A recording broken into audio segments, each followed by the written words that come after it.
Welcome back, trainers. So, Lugia and Ho-Oh are going to be making a return to raids for a couple of days. So, if you want to get out there and possibly find yourself a shiny, good luck, and I hope you can do that.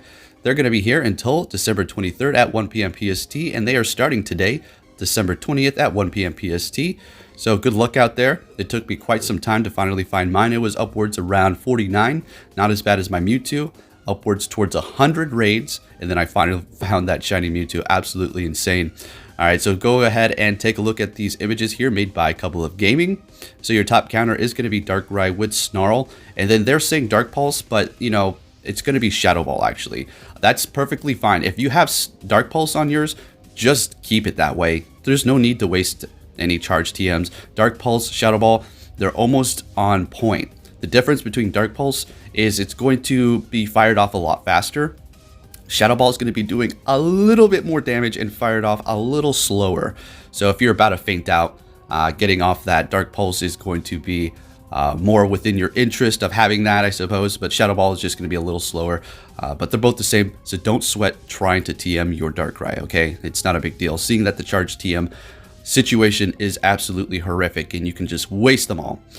So there you have the rest of the top counters. We're going to go more into depth here in just a moment. I just wanted to let you know about Darkrai and those two moves. And then taking a look at Ho-Oh here, top counter is going to be Rampardos with Smackdown and Rock Slide, in which I do have a full team, and I will be using those basically every time. Now, what does it have to look out for? It's that Steel Wing. It's going to be super effective. And then you have Solar Beam, which will absolutely one-shot you. Even if you're dodging with your Rampardos, you're going to be taking quite a bit of damage, and you might even have to encounter the Shadow Hit and then be stuck in some sort of loophole. Now, if you're using Rhyperior, you're going to be even weaker, as well as Omnistar, because they're going to be both ground and then rock and water. So you're going to be falling literally like a rock, right? So Ho-Oh can be duoed, in fact. So what I'm going to do is use Rampardos with Smackdown and Rock Slide, and Scarlet Witch, she has a full team for herself as well. So we're just going to go in there. Hopefully we have partly cloudy weather, making it that much more easier to take out Ho-Oh, because it is going to be 4 times weak to rock, being flying and fire type, as opposed to Lugia being a flying and psychic type. It's not going to have a double weakness, therefore you're going to have to actually trio Lugia with top counters. Now, taking a look at Lugia, 100% IV is going to be 2115, and in windy weather, 100% IV is going to be 2645. Weak to Dark, Electric, Ghost, Ice, and Rock, resisting quite a bit, fighting because it's going to be psychic and flying, resisting Ground, Grass, and Psychic. So your top counters, taking a look at Poké Battler's list here, it's calling for Snarl and Shadow Ball. Time to win is going to be 1,025 seconds. And then Giratina is going to be 1,052 seconds. So, yeah, you know, it's a good amount of difference there, as you can see. But the funny thing between the two, Darkrai and Giratina Origin Form, is that Darkrai is actually going to be calling for 38 of those, and for the Giratina, it's going to only be taking 32. So yes, Giratina is going to be a little bit slower to win, but Darkrai is actually going to be falling faster and taking a little bit more, but doing more damage at the end of the day. So it's like that glass cannon, right? And then you have Weavile with Snarl and Avalanche. It's going to be upwards almost towards 50. And then you have Raikou, which is not going to take too many because it is going to be resisting the flying type move. So that may be a good idea for you to go in there and use if you're in a big group, just to preserve your resources there. Taking a look at Ho-Oh here, 100% IV non-weather boosted is going to be 2207. And then under windy or sunny weather, 100% IV is going to be 2759. That's going to be pretty nice if you get yourself a shiny weather boosted Ho-Oh here. Weaknesses are going to be electric, 4 times weak to rock, being that flying and fire type, and then also weak to water, resisting bug, grass, fairy, fighting, fire, ground, and steel. Top counter is going to be Rampardos with Smackdown and Rock Slide. Time to win is going to be 525 seconds. It is going to take 32 of those. Then you have Terrakion with Smackdown and Rock Slide. Time to win is going to be 600 seconds, and it is going to take 34 of those, while the Rampardos is going to take 32. And then you have Tyranitar with the Community Day move Smackdown and then Stone Edge. So it does last a little bit longer than Rampardos and both Terrakion. It is going to be a bit tankier, but it is going to take a little bit longer. It's going to take 28 of those Tyranitars, and it's going to have a time to win of 626 seconds. So that's also going to be a great option to use as well. Then you have Aerodactyl with Rock Throw and Rock Slide Rhyperior with Smackdown and Stone Edge, and then so on. So good luck out there trying to find yourself one of these shiny Oh-Ohs and even duoing it. And then taking a look at my personal stash of Rock-type Pokemon to go up against Ho-Oh. I do have a ton of these Smackdown Tyranitars from the first Community Day roll-around. I did make a full team of them because they were the best Rock-type attacker at that time, and they are still fantastic as we've seen. It's just going to be a little bit slower on that time to win, but it actually is going to be lasting longer than both Terrakion and Rampardos. But Terrakion and Rampardos are going to be both outpacing Tyranitar as far as damage goes. So I had made myself a full team of Rampardos.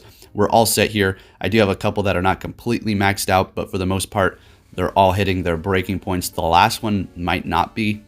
This one right here, probably need to hit that power up a few more times, as well as that 2476, but I'm looking fantastic. I know the investment can be a little bit steep for those, but at the end of the day, it's really going to help you out. They do fall quick, so.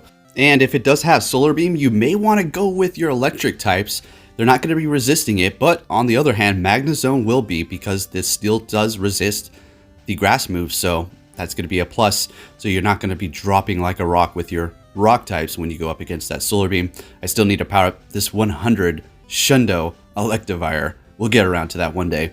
Now going up against Lugia here, my frontliner for every single raid that I do regarding Lugia is going to be Darkrai with Shadow Ball, as you can see here. But like we discussed, if you do have Dark Pulse, don't worry about it. Don't TM it. Just keep it that way. Unless you have an abundance of TMs, then go ahead and go for it. You have Giratina Origin Form, which is going to be a great option. Hydreigon is not going to be one of your top counters, but another fun one to use if it does have Psychic moves, of course. And then moving down the line here, we also have Chandelure, another fun option to use because, well, it's just released and it is fantastic with all Ghost-type moves, of course. Personally, I have my Gengars here. They're not going to be one of your best counters because if it does have Extra Sensory and Future Sight, rest in peace Gengar, you're going to be going down very quick because of that poison typing. But, you know, I'm just a Gengar fan, so I'm just going to throw it in there. Seeing that we are able to TM into Shadow Claw now, why not put your new Shadow Claw Gengars to use at this point? Alrighty, trainers, now let's go ahead and take a look at these new boxes here. Let's go ahead and start it off with the Ultra Box. We have 20 Premium Passes, 5 Super Incubators, 3 Star Pieces, and 3 Lucky Eggs. Is this a good deal? Absolutely. This box is a $15 value, 20 Premium Passes, that's already 20 bucks. And then for the 5 Super Incubators, yeah, definitely worth it because of those Star Pieces too. The Lucky Eggs, I'm not really needing that, but when you go out there and do these raids, go ahead and just turn one on so you can get extra XP. Looking at the Adventure Box, this is going to be more for people who are trying to hatch eggs. 10 Super Incubators, 3 Incense, 3 Star Pieces, and 10 regular Incubators. I personally have bought myself a couple of these boxes, as well as the Ultra too, to stack up on those Incubators, as well as those Premium Passes, so we can keep the raids going for sure. And then we have the Winter Box, which is going to be for people who are on a budget or don't really try to spend too much in the game, in which it's still going to be a good deal. I mean, you got, you know, a couple of Premium Passes, 2 Super Incubators, 2 Star Pieces, and 2 Lucky Eggs. You know, that's pretty decent, I suppose, if you are trying to get those items there. But ultimately, the Ultra Box is where it's at. I mean, take a look at, you know, the regular prices for these things. The Super Incubators themselves individually are 200 Poké Coins each. So you're certainly getting a deal out of this, especially because of the 20 Premium Passes. I mean, come on, it's pretty good. Yes, this is all invisible stuff, but at the end of the day, if you are buying these things individually, you're just going to get a better deal. And before I let you guys go, I just want to give you a little progress report on my buddy Pokemon. I'm having an absolute blast. I love this feature. It is amazing. I'm going to be bringing you guys more videos in the future on which Pokemon you want to walk and why. Personally, for myself, I've been going with the Mewtwo. I bring it up to 20 hearts yesterday. I did the Pachirisu as well for the Great League to just maximize its CP.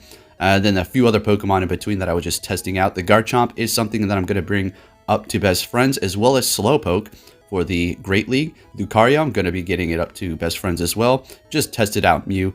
Just tested out Giratina, but Giratina is another Pokemon you may want to go with, as well as Hydreigon, Kyogre, Rayquaza. You know, they really need to fix the like swipe over feature on this specific screen here. It gets all sticky and weird, as you can see here. I'm trying to swipe, but it's like getting stuck. If you tap the arrows, it doesn't move over, but minor complaints, right? Just little patches that need to be fixed. But otherwise, this whole buddy system, absolutely amazing, having a blast. Anyways, with that said, trainers, if you enjoyed this video, please give it a big thumbs up, and good luck out there trying to find yourself that shiny Ho-Oh or Lugia.